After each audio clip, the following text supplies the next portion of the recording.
ouais. Bonjour vous. Bonjour. Alors aujourd'hui, on est au mondial des cidres, finalement, de la Montérégie, mais c'est un mondial, ça veut dire que c'est... expliquez-moi, qu'est-ce que ça veut dire mondial alors que ça se passe ici? Ouais. Mondial des cidres de glace, tout d'abord, hein, un cidre particulier dans la grande famille des cidres. Mondial de par sa portée, c'est on aimerait bien qu'il y ait de plus en plus de visiteurs de l'étranger qui viennent. Il y en a un petit peu chaque année, un peu plus. Plusieurs Américains. On a eu quelques Européens aussi. C'est un produit qui a un succès énorme à l'étranger. Moi, je dis souvent qu'il y a une époque où je me promenais avec des boîtes de sirop d'érable dans mes valises quand j'allais visiter des vignobles un peu partout dans le monde. Maintenant, je me promène avec des bouteilles de cidre de glace. C'est un peu ma carte de visite du Québec parce que c'est un produit uniquement québécois et qui a un gros succès auprès des restaurateurs, des sommeliers, des consommateurs en général un peu partout dans le monde. Ici, on collige plusieurs producteurs de cidre de glace. Est-ce qu'il y a des marques qui sont plus préférées, autant sur le plan mondial que finalement régional ou au Québec ou au Canada, que d'autres? Est-ce qu'il y a des, disons, des produits qui sont plus raffinés que d'autres? C'est une industrie qui est encore, c'est une industrie qui est encore jeune. Hein? Le cidre de glace, ça a une vingtaine d'années. Ça fait une vingtaine d'années que ça a été inventé au Québec. On est encore en train de peaufiner les méthodes, l'élaboration, mais la qualité est vraiment... on est sur une courbe de croissance, le raide. Les producteurs apprennent très vite. Je dirais que le niveau de qualité en général est très élevé. Il y a beaucoup de variétés de styles, par contre, parce que chaque producteur, il met un peu sa patte, hein? Il met un peu sa signature. Non, exactement. Donc, les styles vont varier selon les pommes utilisées, selon le terroir où sont cultivées les pommes, selon les modes d'élaboration, mais il y a aussi le désir du producteur qui joue. C'est sûr qu'il y en a, ça reste une entreprise artisanale. Hein? Beaucoup des cidriculteurs sont des entreprises là, à taille très humaine. Certains sont un peu plus gros et ont plus de facilité à s'attaquer au marché d'exportation. Mais sinon, de la qualité, il y en a pas mal partout. Je vais parler un petit peu du point de vue politique, de la mise en marché finalement de ces produits-là, du terroir de chez nous, à travers soit l'Amérique ou le monde. Jusqu'à quel point les gouvernements, jusqu'à quel point les organisations qui s'occupent de tourisme, etc., et aussi les ministères, poussent finalement le produit pour son exportation et sa reconnaissance, en fait. C'est toujours un peu difficile, hein? On aimerait toujours en avoir plus qu'on en a, mais il y a beaucoup de différentes industries hein, qui tirent sur la corde, chacun essaie d'avoir son bout. C'est un produit niche un peu aussi, hein? C'est pas énorme en termes de volume, mais c'est une magnifique carte de visite. Le cidre de glace, depuis ses tout débuts à la SAQ, c'est très vite positionné comme la locomotive des produits du terroir. Donc, il y a beaucoup d'autres très bons produits du terroir qui, eux aussi, sont des produits niches, mais le cidre de glace a vraiment cette capacité-là de par son potentiel de charmer justement beaucoup de marchés, de tirer de l'avant toute l'industrie des produits du terroir. Donc, on devrait avoir un peu plus d'aide pour promouvoir ces produits-là, chez nous et à l'étranger. Ouais. L'appel est lancé. Dites-moi justement, bien écoutez, on exporte quand même certains de ces produits-là. Ils sont aimés, ils sont savourés, mais ils sont aimés par quelle strate sociale européenne? Mettons, là, si je vais en Europe, les Belges, les Français, les Allemands, qui aiment davantage les cidres du Québec en Europe? C'est encore beaucoup dans la restauration qu'on fait découvrir le cidre de glace. Est-ce qu'on s'en sert plus pour la cuisson que vraiment pour la dégustation? Non, pour déguster. Ah oui, pour déguster. Parce que moi, c'est en restauration que je suis tombée amoureuse du produit parce que non seulement c'est bon, mais c'est vraiment unique. C'est un profil aromatique, gustatif complètement différent de tous les autres produits liquoreux. Les vins de dessert qu'on va servir avec des desserts, avec des fromages, avec du foie gras en restauration. Le cidre de glace se démarque vraiment par son profil aromatique.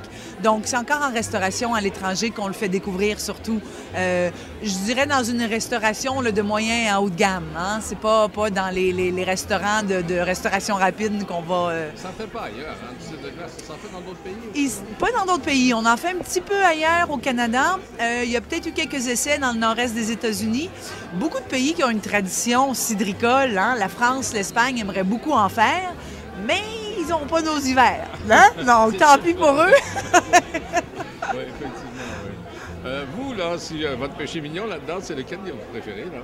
Ah, ça, c'est comme demander lequel de mes enfants je préfère. Hein? Ah ouais, Moi, ok. ma réponse à ça est toute simple. Moi, j'aime tous les sites de glace qui sont bons. Hein? Donc, du moment où Est-ce la que vous qualité voulez est me au dire qu'il y en a qui rendez-vous, sont pas bons? il y en a on en a heureusement parce qu'il y en a beaucoup plus aujourd'hui.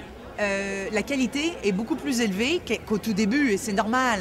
Comme je vous disais, il y a une courbe d'apprentissage, mais la vitesse à laquelle les producteurs ont amélioré le produit, ont compris l'élaboration, est assez surprenante.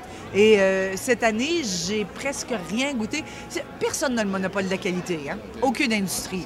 Il y a toujours des choses qui sont un peu meilleures que d'autres. Des fois, c'est un produit artisanal, puis c'est un produit où on dépend beaucoup de la nature.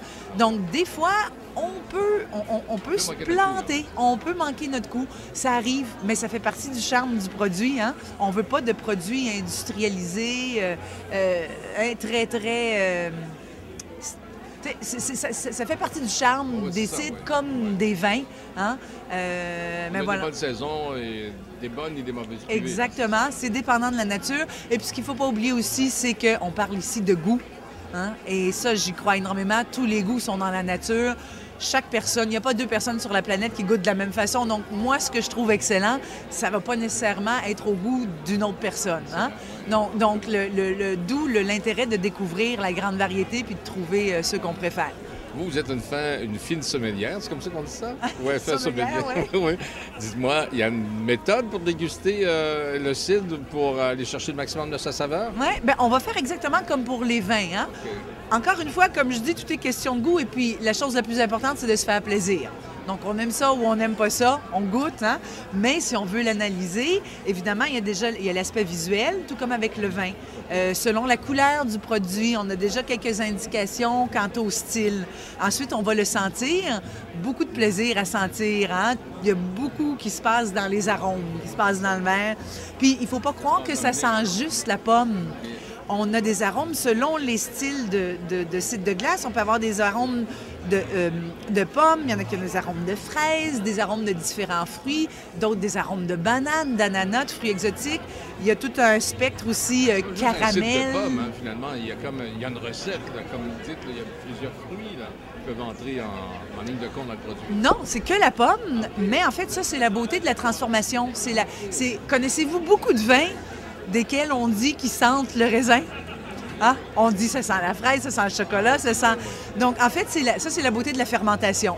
Le processus chimique de la fermentation, en fait, crée toute une série de composés aromatiques qui vont exprimer toutes sortes d'arômes autres que la pomme. Ça peut sentir le caramel, ça peut sentir les épices, la pomme cuite, la poire confite. C'est la beauté de la chose. Puis évidemment, après en bouche, le goût.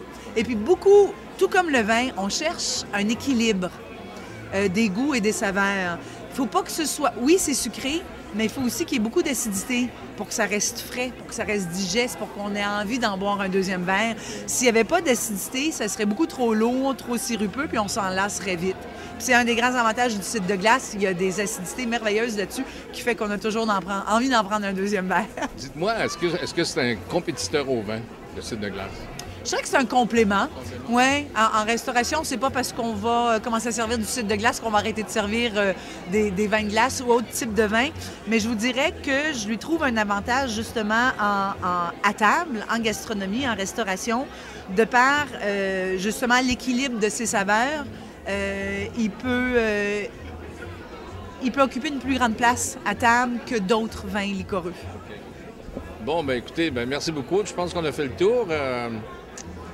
Bonne dégustation. Merci. Et puis, on invite les gens à venir au Mondial. Ça dure jusqu'à dimanche? Oui, toute la journée. Demain. Aujourd'hui, samedi et demain, de midi à 5h ou 5h?